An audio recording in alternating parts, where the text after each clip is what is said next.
que eu considero foram coisas importantes, pelo menos para mim, né? Acaba a gente tendo sempre esse lado pessoal, os elementos dessa parte toda conceitual de linguagem de programação que eu acho que é bem importante e que possa até cair na prova, né? Sobre a primeira parte, as principais características, que eu acho que tem que ficar muito para vocês, em discussões, né? Discussões, se vocês abrirem a internet e procurarem em fóruns, blogs, vocês vão ver muitas discussões sobre linguagem de programação.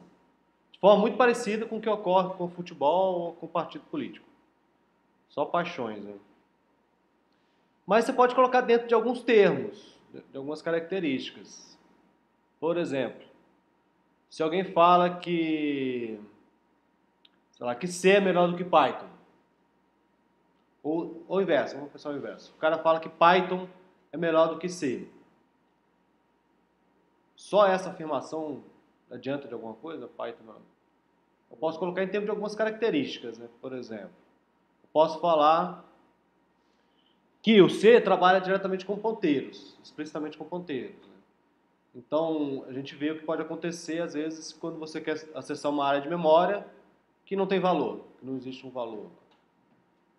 Ou você tentar acessar um índice de um vetor que não existe, né? Então, um vetor tem tamanho 10, você quer acessar um índice 20. O C não faz esse tipo de checagem. No Python, se você tem uma lista de tamanho 10 e tenta acessar o índice 20, ele vai dar um erro. Vai te dizer que erro que é aquele, que é um erro de acesso fora da faixa de valores lá.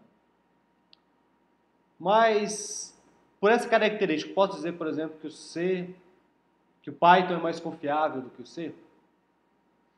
Então, o Python não trabalha explicitamente com ponteiros, por essa característica, o Python é mais confiável do que o C.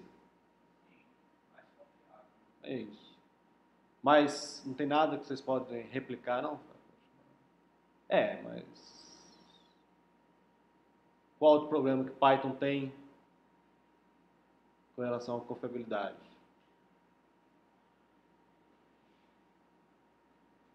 Se eu olhar na perspectiva de ponteiros, sim, é um argumento razoável. Porém, o Python ele é uma linguagem dinamicamente tipada. Quando ocorre verificação de tipos? Tempo de execução.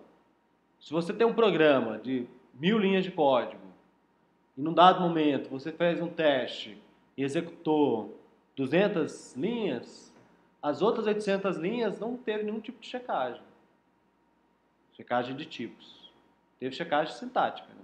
Se você falar esqueceu um, fechou parênteses ou algo desse tipo, ele vai dar erro. Mas todos os erros relacionados a checagem de tipos tá fora, né? Tá fora. Entendeu?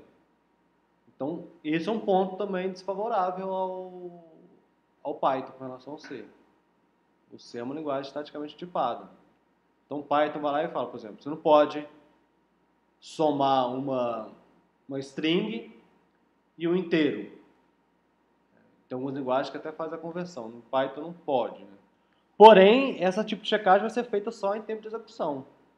E quando você executa um programa, você não está executando todas as linhas. Você tem um monte de ifs, um monte de funções que num dado momento podem não ser executadas. E aí acontece, né? Então é um ponto que você pode rebater para essas coisas. A gente tem que analisar esse lado também, né? Então, uma outra afirmação que a pessoa pode falar, por exemplo, C é melhor do que Java. C é mais eficiente do que Java. E o cara pode apresentar, por exemplo, alguns benchmarks sobre isso. Nesses testes todos aqui que foram executados, o C consumiu uma quantidade de memória muito inferior ao Java e tempo de execução também muito inferior ao Java. Então, o C é mais eficiente que o Java. O que vocês poderiam rebater, por exemplo, também essa afirmação? Será que é sempre mais eficiente que o Java?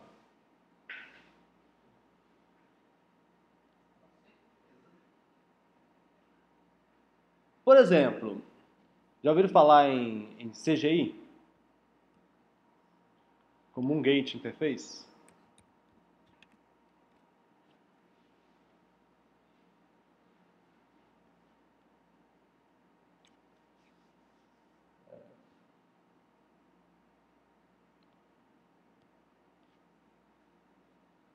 talvez o inglês esteja mais informações. Né?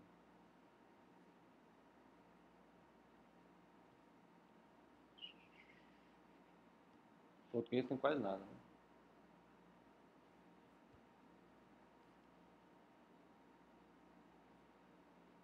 Então, no momento que surgiu a web, surgiu a necessidade de você criar páginas dinâmicas. Porque as informações que você quer mostrar na página nem sempre vai ser só um livro, um texto. Você vai ter ali lojas que vai ter preços variando. Então você precisava de gerar páginas dinâmicas. Uma forma de você gerar páginas dinâmicas é com a linguagem C.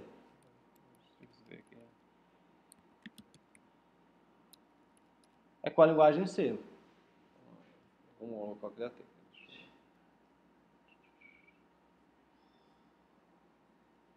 Então, Perl é uma linguagem que foi muito utilizada. E o C também foi utilizado para gerar essas páginas HTML. Hoje em dia, eu acho é raro, né?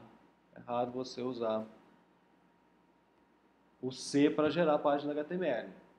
Deve ter projetos, principalmente deve ter alguns projetos, que algumas partes, pode usar o C para gerar o HTML, né? Mas não se usa o C para gerar o HTML. Se usa PHP, se usa Java. Né? Então, por que não usa mais o C? Ele está usando o C, isso é legal. Né? No caso do Java, porque ele tem essa questão que ele não é compilado, ele é executado numa máquina virtual, né? Ele é tipo interpretado. No caso de transformar em HTML, seria basicamente criar uma máquina virtual. Você tem uma máquina virtual sendo executada no processador, no servidor, e essa máquina virtual vai estar executando os servlets lá, né? Ele vai executar os servlets que geram as páginas HTML. No C, você podia falar, no C, o problema do C, um dos problemas é, se você usa o C de forma compilada e executando no sistema operacional diretamente, cada requisição que eu fizesse numa página iria chamar um novo processo lá. E um processo, para ele carregar um processo, tem um custo alto também. Então, se o cara, numa página aí que é muito acessada, você faz num dado segundo lá 1000 requisições, você está abrindo 1000 processos novos. Né? Só que em C também você tem threads. Você poderia falar, não, vamos usar.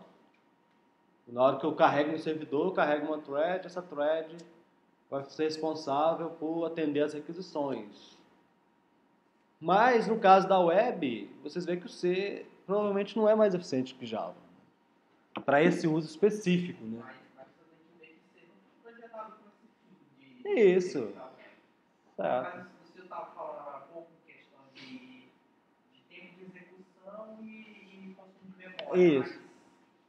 Mas de fato, o C vai ser melhor que o Java Sim. para essa necessidade que foi para que ele foi projetado. Sim. Mas isso no caso, ele é melhor do que o Java numa modalidade. Uma característica. Você está olhando... Porque eu estou falando assim, eu concordo que o C é mais eficiente que o Java. Se você olhar a questão da eficiência e olhar vários benchmarks, ele é mais eficiente que o Java. Eu estou só falando para abrir um pouco a cabeça de vocês. No caso da web, que existe uma outra abordagem lá, o Java pode ser mais eficiente do que o C. Até tem pessoas que trabalham muito com Java e que conhecem bem de Java, acreditam até que depois que aquela máquina virtual está rodando muito tempo lá, atendendo algumas determinadas requisições, ela vai ficando cada vez mais eficiente a responder aquelas requisições. Eu nunca estudei isso, eu não sei. Mas o que eu quero colocar aqui, se você fala, porque a gente está pensando numa aplicação, num programa rodando em desktop, aí com certeza o Java, o C ganha do Java. Né? Mas se você pensar que muitas aplicações estão sendo desenvolvidas para a web, então você tem que levar isso em conta também. Isso é um pensamento, né? Que mesmo dentro de algumas características, ainda a gente pode discutir algumas coisas ainda. Então, quando você fala que o C é mais eficiente que o Java, você não pode levantar a bandeira ainda e discutir sobre essa característica. É o que você falou. O C não foi pensado na parte da web, então o C para você desenvolver um sistema operacional, para você desenvolver drivers para banco de dados, você vai trabalhar com C. Para você desenvolver o Java, né? Para você desenvolver a máquina virtual do Java, você vai desenvolver em C. Né? Então, tudo ali está em C. O C está debaixo de tudo. Então, quando você roda alguma coisa em Java lá no servidor, no fundo, você está rodando algo em cima de uma máquina virtual desenvolvida em C, em cima de um sistema operacional desenvolvido em C. Então, de qualquer maneira, o C está ali, né? O C está presente. Então, o C é uma linguagem que hoje em dia, se derrubar o C, cai toda a computação, né? Então, os sistemas operacionais mais populares, Windows e a família Unix, incluindo o Mac e o Android, é C, né? Então, eu lembro que teve até um aluno que perguntou, professor, mas onde que é utilizado o C? A gente usava C. Não, é usado C só para ensinar. O C também é muito usado para ensinar ainda, né? Então, mas não é só. Porém, eu quero uma linguagem popular. Eu quero escolher uma linguagem. A característica que eu quero olhar é a popularidade. Aquela linguagem que tem mais programadores, que tem mais pessoas que têm domínio. O C é uma linguagem também popular. Mas você também tem que pensar em qual aplicação que você vai usar, né? Então, às vezes, em locais que as pessoas estão sempre desenvolvendo algo para a web, por exemplo, esse aluno perguntou, em Itajubá tinha muitas empresas lá que desenvolviam, mas a grande maioria dos projetos era voltado para a web. Então ele via todo mundo programando em Java, né? Então ele vai falar para mim, todo mundo programa em Java, porque está olhando o mundo dele ali, né? Então todo mundo programa em Java, está errado, mas é por causa daquele ambiente. Então se eu quero desenvolver um projeto para a web, eu só não posso olhar a popularidade, pode ser muito popular, mas na web não, né? Na web você está falando de Java e de PHP. Então, essas duas. E hoje em dia também um pouco Ruby, né? Ruby on Rails, com todo o pacote. E o Python também, né? Tem sido usado também na web. Mas eu não tenho dados para isso, mas acredito que ainda Java e PHP tem um domínio maior ainda. PHP ainda é muito usado. Facebook acho que ainda está em PHP. Né? Então o cara, por exemplo, fala, outra crítica que eles fazem, por exemplo, PHP, o Java é muito mais confiável do que o PHP, né? Mas também é questionável. E outro elemento é que, quando se compara o Java e o PHP, às vezes a pessoa compara a linguagem PHP e o Java com toda a plataforma dele, né? Uma plataforma enorme. Todo o framework envolvido em Java. Que não é muito justo, né? Mas o PHP, você vê que o PHP está usando o Facebook provavelmente é um dos serviços mais acessados, né? Facebook, as pessoas não desconectam do Facebook. As pessoas vão dormir, o celular fica lá no Facebook, atualizando, recebendo informações. Então, talvez tenha pessoas que têm a vida, sei lá, os últimos 5 anos da vida dele está conectado no Facebook, né? Então, é um serviço que tem uma demanda muito grande. E ele está em pé, né? Não é difícil ter grandes problemas de você não conseguir acessar o Facebook. Coisas que, por exemplo, aqui o SIGA não é criticando, porque o SIGA é muito grande, nunca vi um sistema acadêmico dos que eu tive a referência foi o melhor, só que o SIGA é desenvolvido em Java, né? Isso não garante que o SIGA seja mais seguro, esteja mais disponível, né? Pode chegar uma hora que você não está disponível. Isso depende muito de outros fatores, né? Não é só a linguagem. Se botar só a linguagem como isso é muito forte. Pessoas disponíveis para estar trabalhando com aquilo, todo projeto desenvolvido. Então, um projeto na área em instituições públicas, você fala, comprou o pacote. É difícil você conseguir trabalhar e modificar aquele pacote e conseguir manter aquele sistema crescendo. Aqui eles estavam até fazendo um contrato para talvez a equipe interna aqui ficar pensando no cigarro, atender novas demandas, e uma outra equipe externa ficar só fazendo a manutenção do sistema.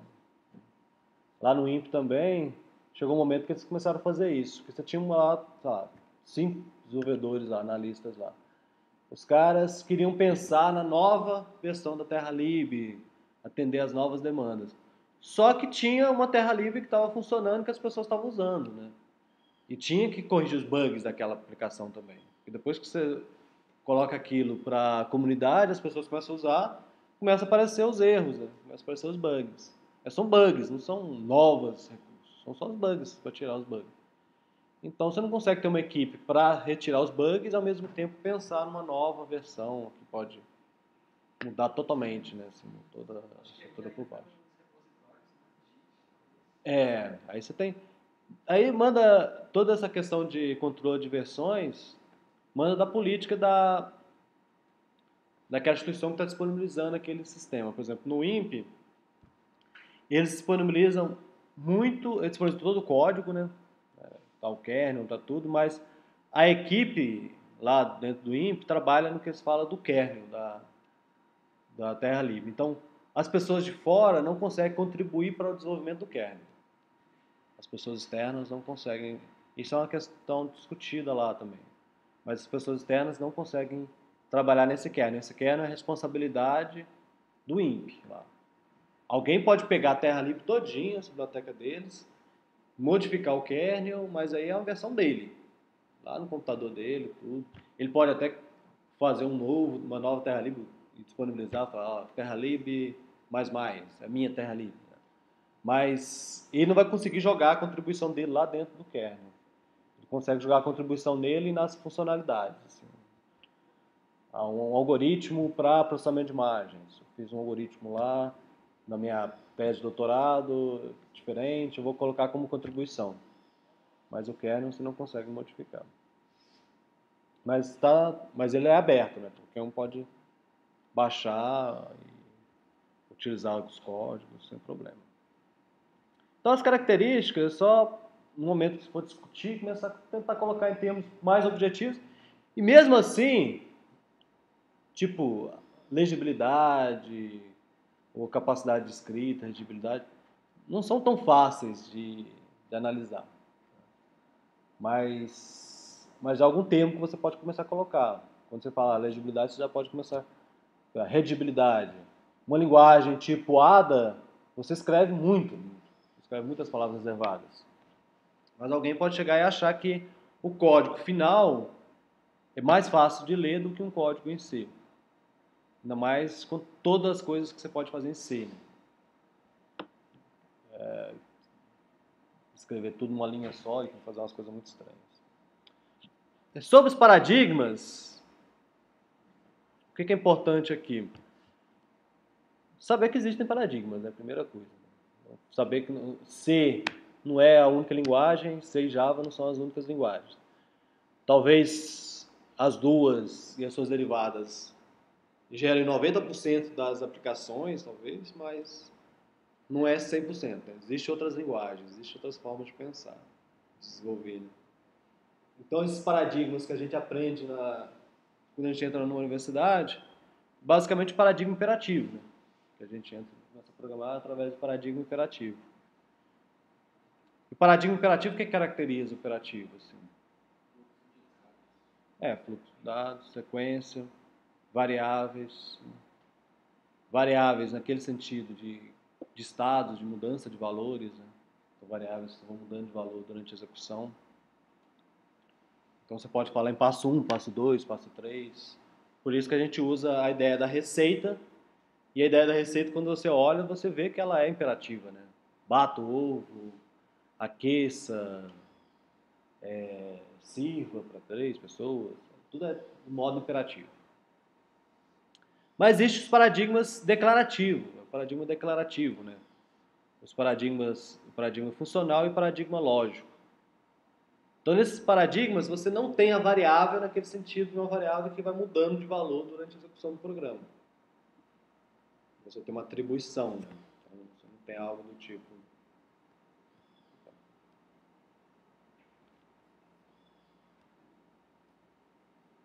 A recebe 10, em outro momento A recebe 20. Então, se A pode ser entendida como uma variável dentro desses paradigmas, porém, não uma variável no sentido imperativo. A não pode mudar de valor durante a execução do programa. O paradigma funcional, o paradigma lógico. No paradigma lógico, a ideia básica é predicados. Você tem predicados, proposições, né? Você tem proposições e você avalia essas proposições.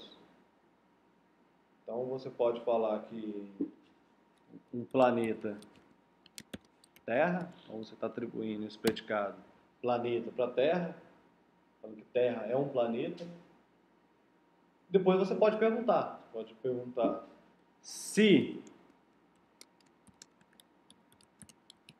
a Terra é um planeta, aí vai responder que sim, ou você pode perguntar,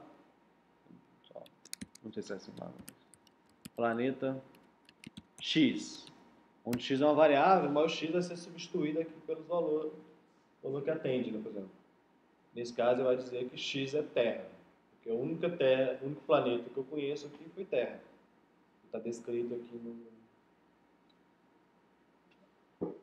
na minha base de conhecimentos. Então, um programa em paradigma lógico vai depender muito da sua base de conhecimento, que você vai montando. E o legal é que essa base de conhecimento pode ser mudada durante o tempo. E assim, é uma forma de aprendizado, né? Então, o programa está aprendendo. À medida que você vai aumentando a base de conhecimento, as proposições. As proposições podem ser simples assim ou podem ser proposições com regras, né? O paradigma funcional, ao invés de proposições, você tem funções. Tudo é uma função. Se você fala que f 10, você substitui um f por 10, você está dizendo que f é uma função. F é uma função que não tem nenhum parâmetro e vai ser substituído por uma expressão que é apenas um literal. Apenas o 10. Diferente dessa função aqui. Essa função f1 é uma função que tem um parâmetro x e vai ser substituído pela expressão 2 que multiplica x. Então, em linguagens funcionais, eu tenho funções que são claramente, representam claramente expressões. Então, funções são substituídas por expressões. Então, qualquer outro local que eu tiver do f2 é igual a f de 1, 5. Esse f1 de 5 vai ser substituído por 2 que multiplica 5. Então, funções em linguagens funcionais não são sequências de comandos. Funções em linguagens funcionais são expressões que podem ser parametrizadas, ao invés de parâmetros, tipo essa aqui. Então não é uma expressão sempre 2 que multiplica 4, é 2 que multiplica x, e isso vai ser parametrizado aqui. Posso passar f1 de 5.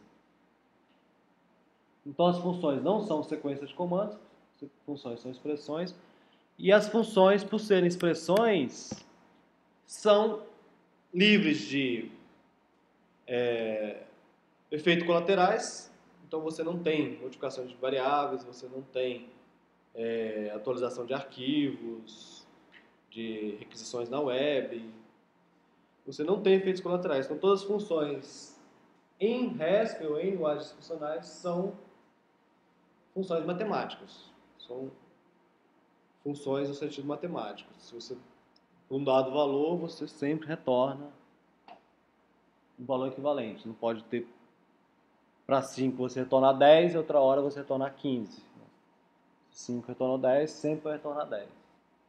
Então você ganha para fazer testes, né? Quando você faz um teste, você jogou 5, retornou 10, e esse era o valor esperado, você não precisa fazer mais nenhum outro teste para 5.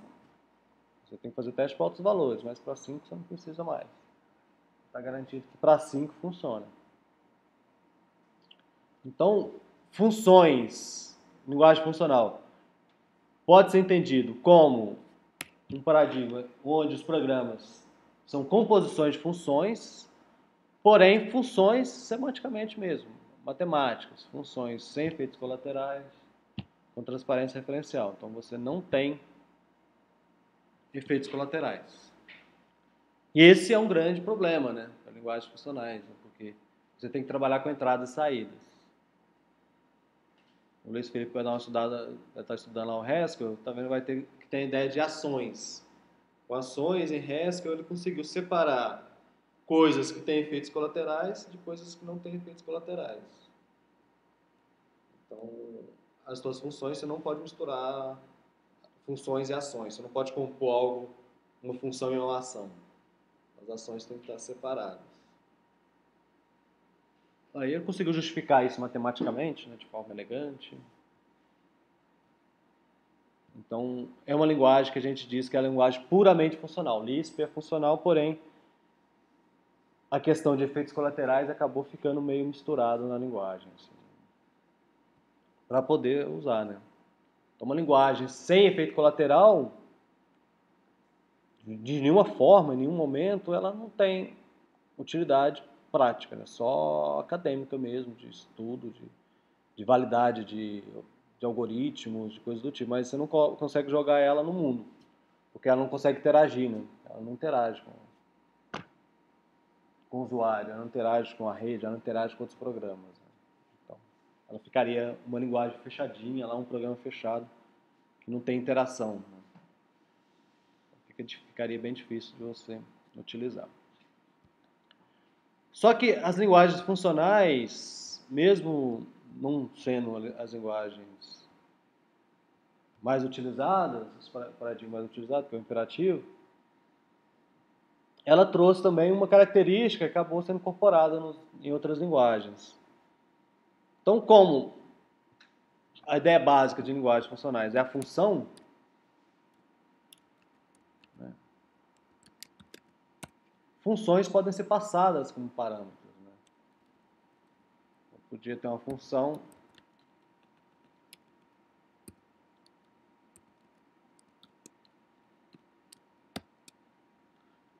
que recebe uma função g e um valor x. E ele aplica duas vezes essa função. Eu podia chamar ela de twice. Então ela está recebendo como parâmetro uma função e um valor. Porque nessas linguagens as funções são tratadas como valores de primeira classe. Não tem diferenciação com outros valores.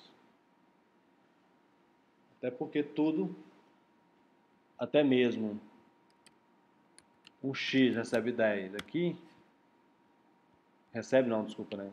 X substituído por 10 é também uma função. Então, tanto g quanto x, quando você passar algum valor aqui, vão ser funções. A diferença é que o g é parametrizado e o x não é parametrizado. Então, tudo são funções.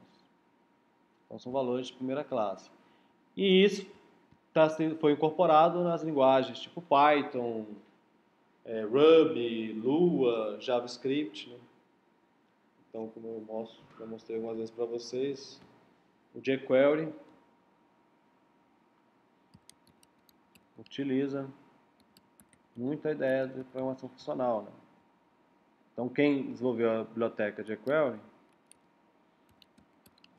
foi muito influenciado pelo paradigma funcional, aproveitando do JavaScript ter esse recurso de receber funções com valores de primeira classe, né?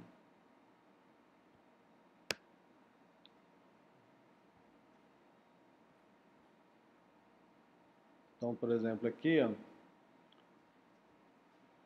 o clique. Então, o que o jQuery faz?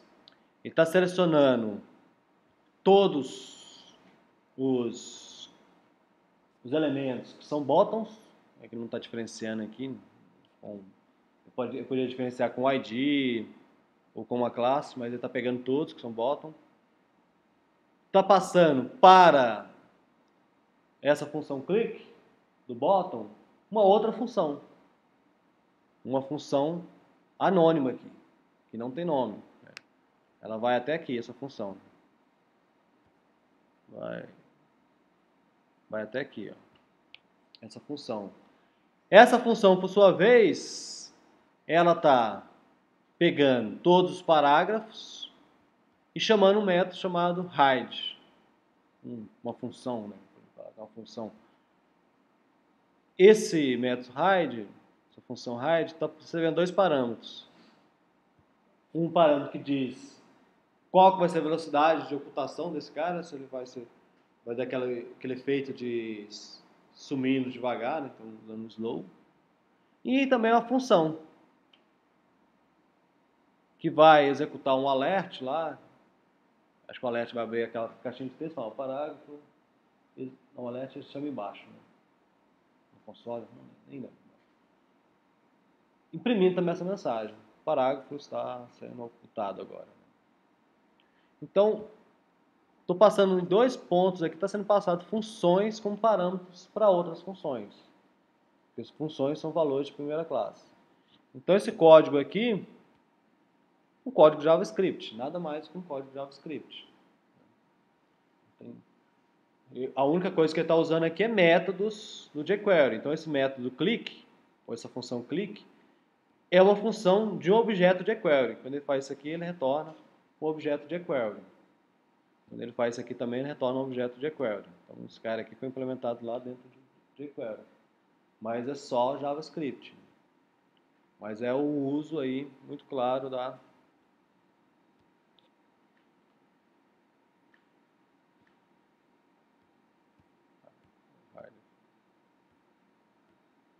O alert mostra lá mesmo. Mas muito horrível. Então, se eu comentar isso aqui, aí já some o parágrafo, mas... ou fast. Só mais rápido. Então, você está passando funções para outras funções. Então, o que é importante ficar aqui também é que o paradigma funcional, mesmo não sendo dominante, ele influenciou as novas linguagens, as linguagens mais recentes. Então, todas as linguagens, todas as novas atualizações das linguagens sempre vão levar isso em conta. E aí, como é que ele vai fazer com as funções? A gente vai tratar as funções com valores de primeira classe. Em C, na última aula, das últimas aulas, né, a gente viu que o C ele não trabalha com funções como valores de primeira classe, né, no estrito. Porém, você pode trabalhar diretamente com ponteiros. Né? Então, você pode tratar as funções como ponteiros.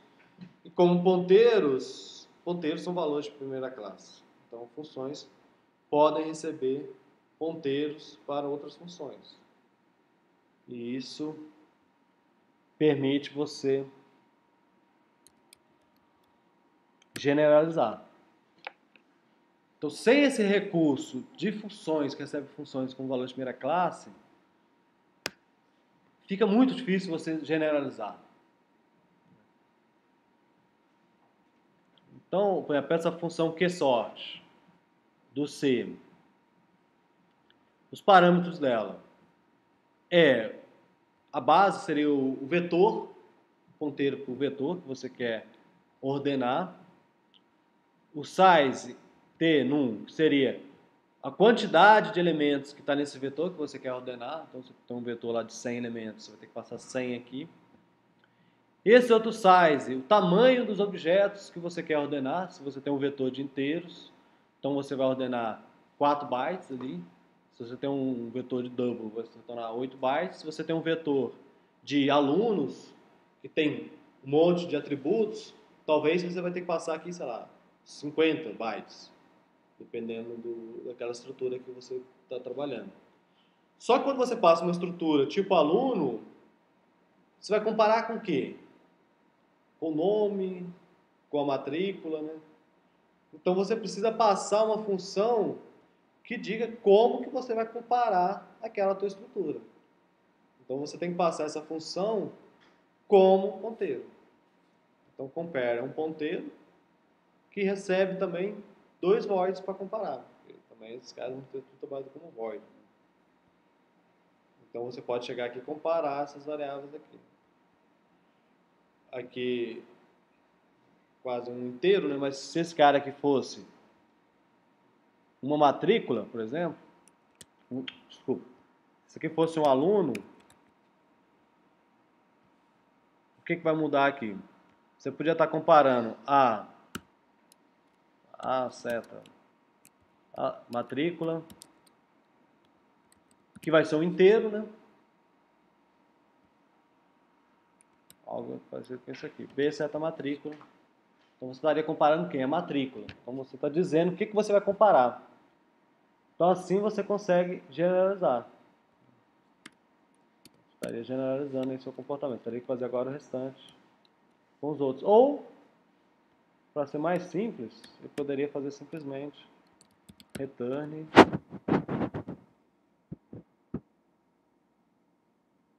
Não, peraí, tem que...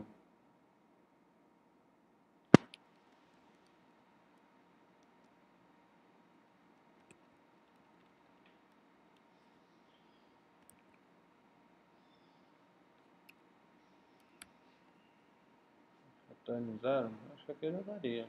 Aquele...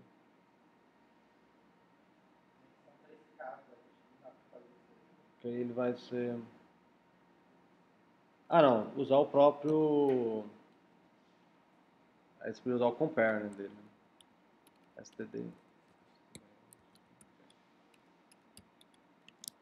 Que já retorna esses três valores. Retorna 0, 1.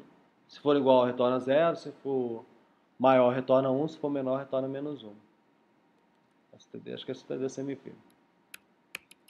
Tem um tempo que eu não uso isso, eu esqueci. Mas acho que é std CMP. Mas aqui fica bem claro para você o que ele está utilizando aqui. Está substituindo aquele std CMP. Para comparar. Então, você passar funções para outras funções, você te ajuda a generalizar alguns comportamentos.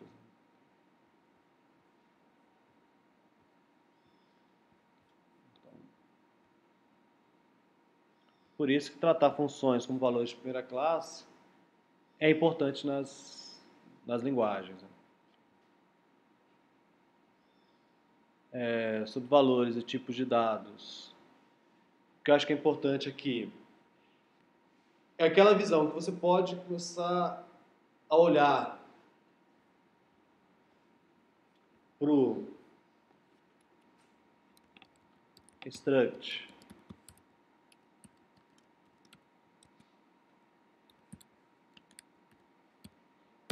Um struct da linguagem C como algo não tão diferente de um class no Python ou de um class em Java ou C++. Né?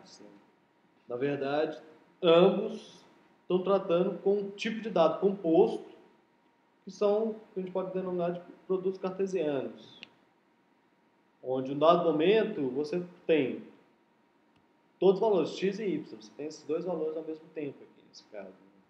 Então, você pode declarar uma variável p do tipo point 4 e 5. Isso aqui não em instante, né? Você teria que fazer uma lock, mas você pode ter p do tipo point, usar um construtor aqui para valores compostos, 4 e 5. Então, você tem esses dois valores, 4 e 5. E isso é diferente da união disjunta. Se eu tivesse point chamando união disjuntas, eu não poderia ter os dois valores ao mesmo tempo. Eu posso ter o x e o y, porém, num dado momento eu tenho ou x ou y. Então, a união é a união disjunta. Então, os dois valores ao mesmo tempo. Essa visão é interessante porque você começa a olhar que algumas coisas não são tão diferentes, né? Você começa a aproveitar o teu conhecimento, saber. Se você tem um programa todo desenvolvido em Java, através de classes, algo desse tipo, e precisar transformar aquilo para C, e pode acontecer, porque às vezes você pode ter um programa em Java que se comunique, sei lá, com um programa em Python. Você vai ter que jogar isso tudo para C. Então aquelas classes que estão escritas lá em Java vão, a grande maioria, não todas, vão ser transformadas em structs, em C. Então o mapeamento vai ter que fazer lá, transformar os classes em struct, que é o tipo de dado, é a estrutura em C que permite você criar produtos cartesianos.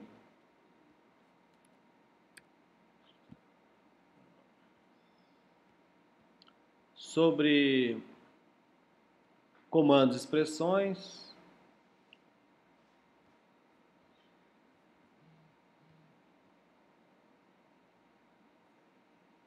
Aí, sobre valores de tipo de dados, sim. Foi sempre falado também em vários momentos aquela questão da checagem de tipos. Nem lembro se estava nessa aula, se estava na aula. Mas a questão da checagem de tipos, né? Que é essa questão que eu tenho falado com vocês direto, né? Sobre linguagem dinamicamente tipada e estaticamente tipada. Isso é importante ficar. Linguagem dinamicamente tipada, checagem de tipos só pode ser realizada em tempo de execução. Não tem outra forma. Em linguagens estaticamente tipadas, onde os tipos são amarrados às variáveis em tempo de compilação, nesse mesmo momento eu posso aproveitar e fazer a checagem de tipos. E evitar que ocorra erros em tempo de execução. Sobre comandos e expressões. Comandos estão mais associados às linguagens imperativas, né? Então são coisas que podem causar efeitos colaterais. Esse skip seria um exemplo de um comando que não teria nenhum efeito colateral, né?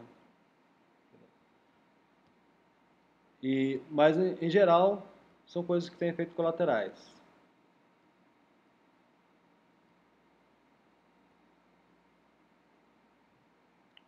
Então são atribuições, que é basicamente só isso, né? Só efeito colateral. Chamadas de procedimentos, que também teriam efeito colateral.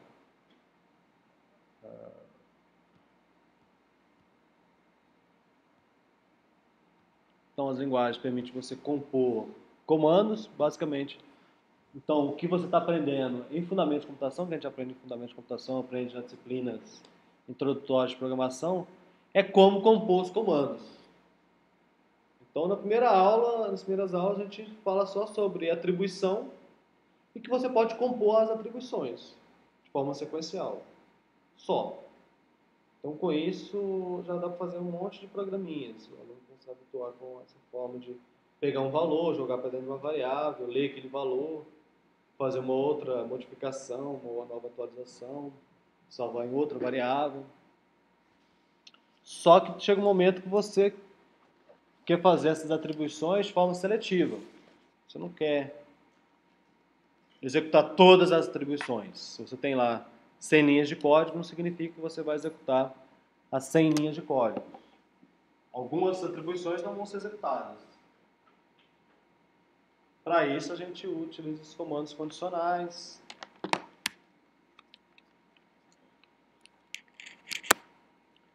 Como efeito básico, ele vai ter é que os comandos não serão todos comandos executados, vai depender do valor da expressão.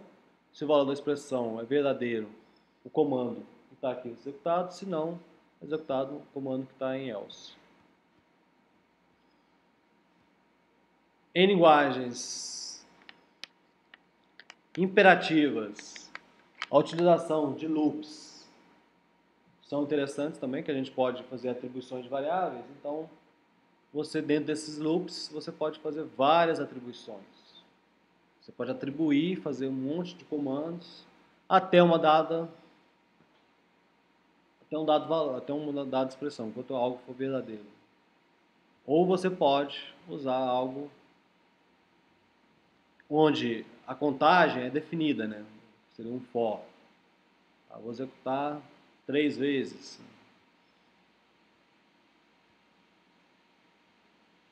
Expressões. É interessante saber que em C, em Java, as atribuições são expressões ao mesmo tempo. Né?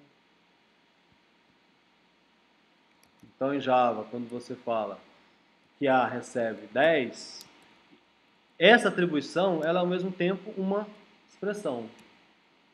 Então você pode chegar e falar que X recebe, A recebe 10. Por quê? Aqui vai ter uma expressão que vai resultar em 10 e esse 10 vai ser atribuído a X. Da mesma forma, a linguagem, quando vê uma atribuição dessa dentro de um if, não tem nenhum problema aqui. Né? Por quê?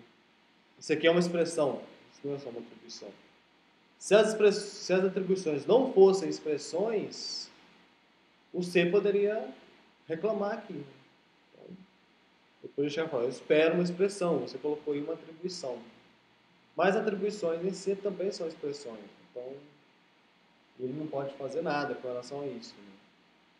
E isso leva a muitos problemas. Né? Os alunos têm bastante dificuldade com isso, porque o cara pode estar verificando, se o A é igual a zero, se for zero, eu faço alguma coisa aqui. Porém,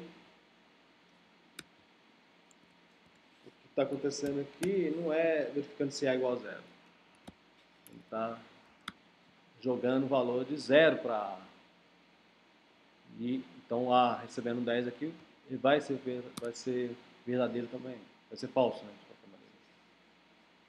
Porque o resultado disso aqui é zero e zero é falso. Então, não vai entrar aqui.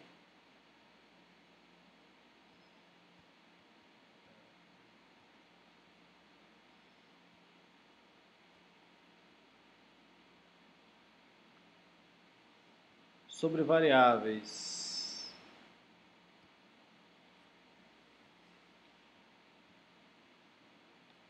Sobre variáveis como as variáveis armazenam valores ou estão associadas a valores, os valores podem ser primitivos e compostos, as variáveis também podem ser primitivas e compostas. Né? E linguagens tipo C, eu posso ter variáveis que não têm nome, né? À medida que eu tenho ponteiros. Então, quando eu tenho uma variável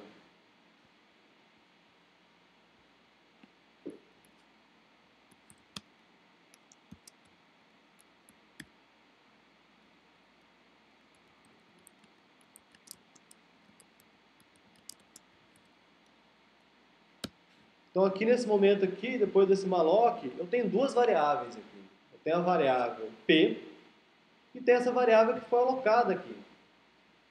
Essa variável ela tem um endereço.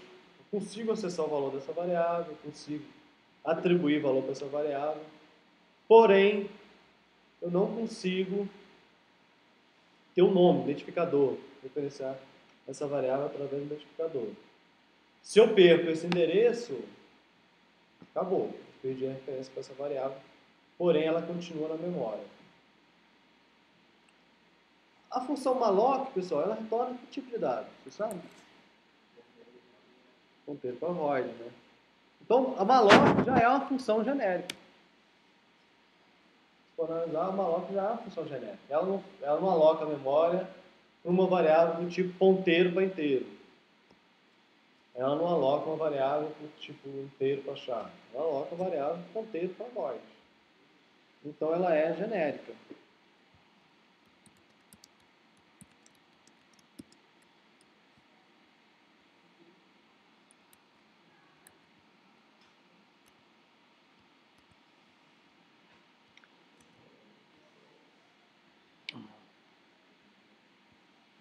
Então, pessoal, rapidinho aqui, ó. O malloc é uma função que retorna ponteiro para void. Só que eu estou pegando esse ponteiro para void e atribuindo para uma variável que é ponteiro para inteiro. Então, o que está acontecendo aqui? Ele está fazendo... Ele compila esse código? Compila, né? Mas compila só no C, né? No C++, acho que ele não compila.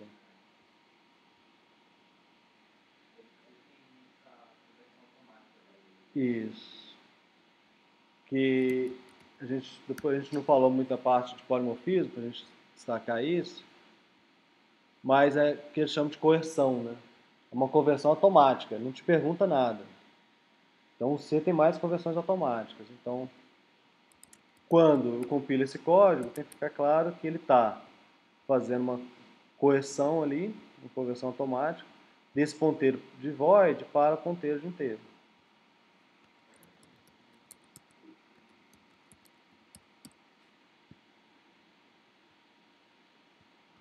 Aí deu só o warning por causa stdlib.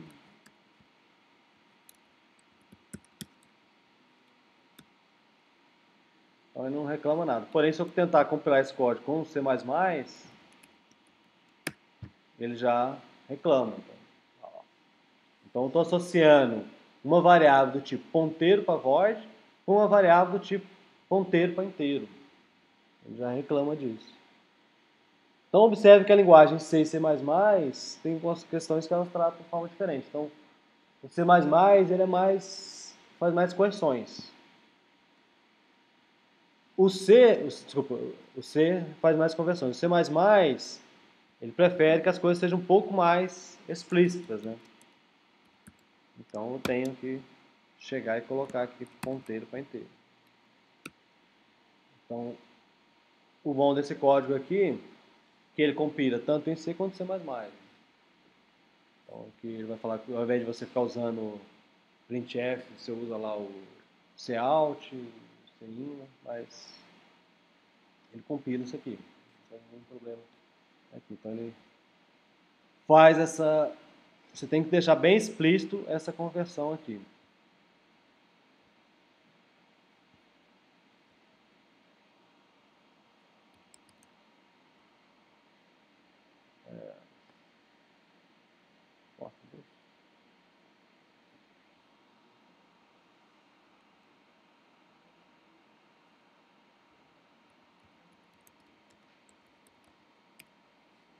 Aqui, pessoal, já viram isso aqui do Python?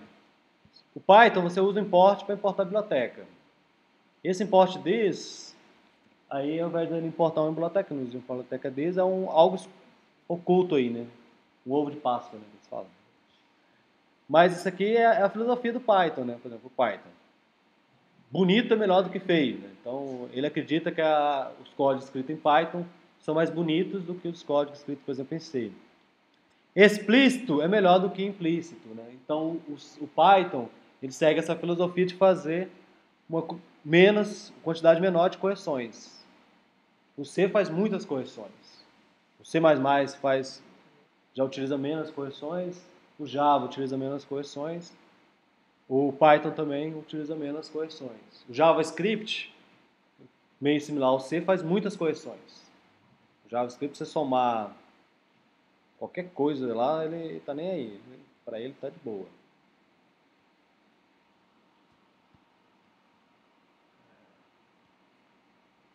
JavaScript. Você pode somar da school, né?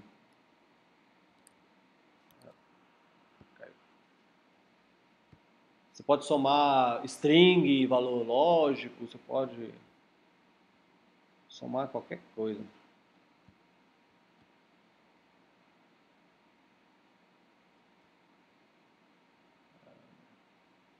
Isso aqui é ruim, tá?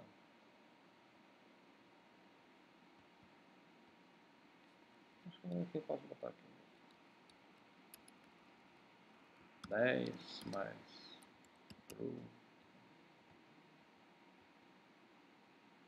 10 mais true, 11. Por que 10 mais true é 11? Converteu o true para inteiro, que deu 1, e depois esse inteiro ele concatenou com 10, deu 11, né? Então, se eu somar true mais 10, aqui vai dar a mesma coisa? Da mesma coisa. Mas se eu somar true mais false, dá 1. Se eu somar, sei lá, uma variável A que não existe, mais 10. Não sei o que vai dar aqui. Aqui não deu nada. Talvez tenha dado algum erro em outro local lá. Mas ele, às vezes ele pega um valor undefined, por exemplo, undefined. Talvez se eu pegar A mais uma string, vamos lá. Não deu. Então é que ele soma até o undefined, ele soma. Olha lá, undefined, olha lá. Isso aqui não é uma string, isso aqui é um valor, undefined. Então, ele faz muita correção no JavaScript. O Python não faz as correções, ele nem soma, o Python não soma nem um inteiro como string, né? Ele não faz isso. Então, você tem...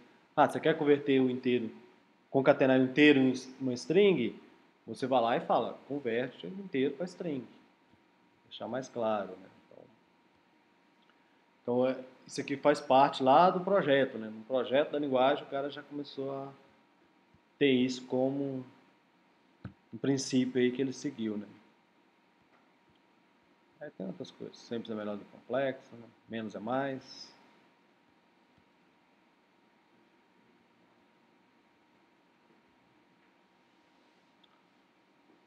E tudo isso que a gente escreve aqui em C,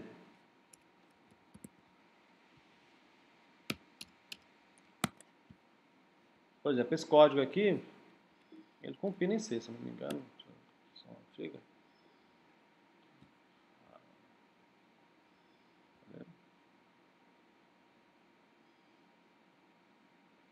Ele só dá o warning, né? Então, ó, change return type to int, né? Se fosse um compilador mais antigo, ele nem dava o warning. Porque antes a gente escrevia programas em C, assim, a main não é uma função. Main vai ser chamada pelo sistema operacional. Só que no C++ você não compila isso aqui.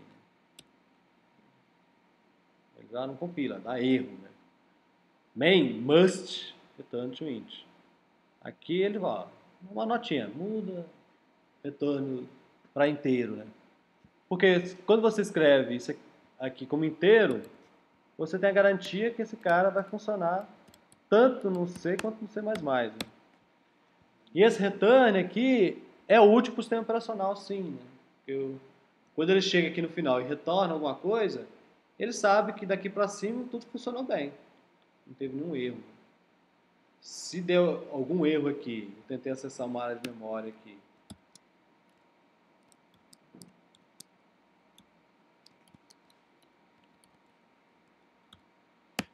que não é acessível, ele vai dar um erro, né, de execução. Então, quando ele dá esse erro de execução,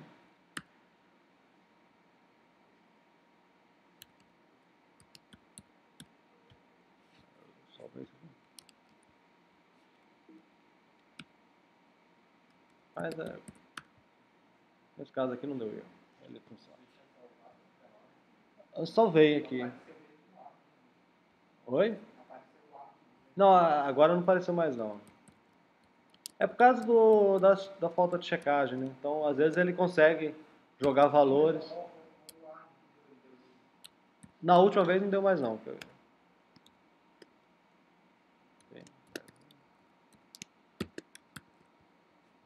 Então essa variável aqui não existe, essa p mais 1, porém ele pode jogar igual quando você coloca algo no vetor na posição no índice fora, né? Então esse p mais 1 não era para... Pode uma hora não dar certo, né? Uma hora você pode executar isso aqui e dar um erro de segmentação. Vou tentar algo aqui mais escandaloso. Vamos ver se agora ele reclama.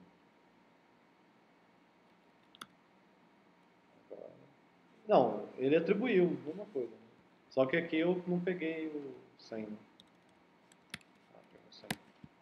Então você vê que ele não está nem aí. Não está jogando. Uma hora pode rodar, funcionar bem. Então essa variável aqui, ela não pertence a esse meu programa aqui. Ela não está reservada para esse programa. Então pode dar algum problema depois. Né?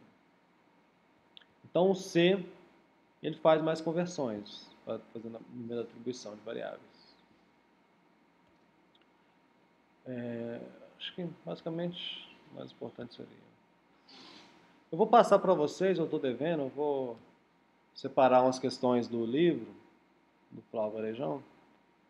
Coisas que a gente... Porque no livro tem coisas que a gente não falou aqui em sala de aula. Então eu vou selecionar as coisas que foi falado nessas aulas. Que podem ser usadas talvez na prova. Sobre funções e procedimentos. Primeira coisa, ficar claro dessas duas abstrações, funções e procedimentos.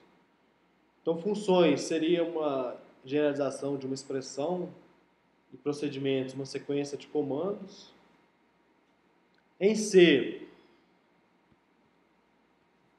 ambas são sequências de comandos, né? Mesmo quando você faz uma função aqui, você pode tratar essa função como uma sequência de comandos. A recebe x, A recebe 2 vezes x,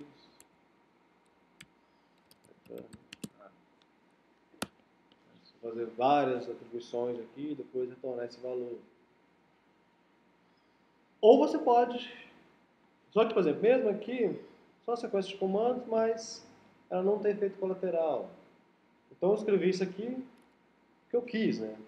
Na verdade, não precisava de escrever tudo isso. Precisava escrever return 2 multiplica x. Se eu pensar, por exemplo, no fatorial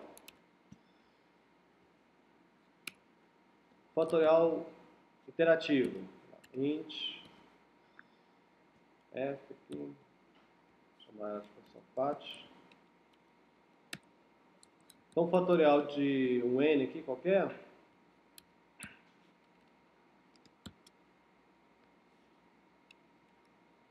fazer usando for, né?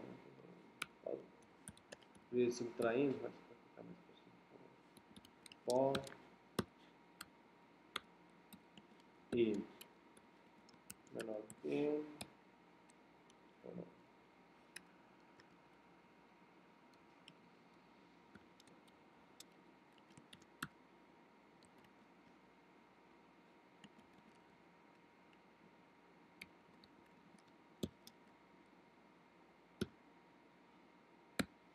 Algo assim. Return f. Então aqui eu tenho uma atribuição. Então minha variável está mudando de valor.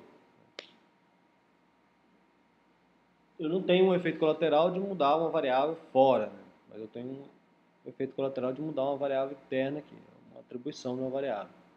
Só que eu estou retornando f. Então isso aqui é uma sequência de comandos, claramente uma sequência de comandos.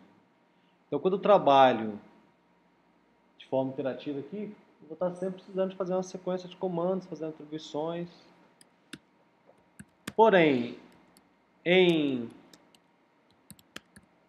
C, nada me impede de fazer uma função fatorial que não tem atribuições. Como que eu faria uma função fatorial sem atribuições em C? Usando recursivo. Então, se n for igual a 0, imaginando que o fatorial o cara vai entrar com valor maior ou igual a 0. Né? Return 1. Se não, return n vezes fatorial de n menos 1. Então aqui são duas expressões que estão sendo, ou essa expressão 1 aqui, ou essa expressão n que multiplica a fatorial de n menos 1. Então em C, eu posso construir funções que não tem nenhum efeito colateral, que são expressões da mesma forma em linguagens funcionais. Né?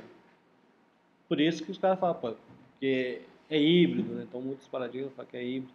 No momento do paradigma você pode usar funções recursivas e as funções são valores de primeira classe, você pode fazer o seu programa muito parecido com o programa que você faria numa linguagem funcional. Só que no momento que você precisar de ter efeitos colaterais assim, do mundo, né, externo, você vai lá e usa uma entrada e saída, uma interface gráfica, coisas do tipo. Mas aqui são duas soluções para o mesmo problema. Aqui eu tenho atribuições, aqui eu não tenho atribuições. Variável. Então, funções e procedimentos em C, ambas são entendidas como sequência de comandos, que eu posso colocar sequência de comandos aqui. Só que funções seria algo que retorna um valor, e procedimentos em C, a gente usa esse tipo de dado aqui, que é uma exceção, né? Porque Você não pode ter nenhuma variável declarada do tipo void. Isso só causa um efeito no mundo, né? Joga para uma saída de dados, lê. Então aqui eu não estou retornando explicitamente nada para o G. Então quando for usar o G, a pessoa vai usar o G simplesmente chamando o G. Então como fosse um comando aqui, né? Não como uma expressão, né? Como se fosse um...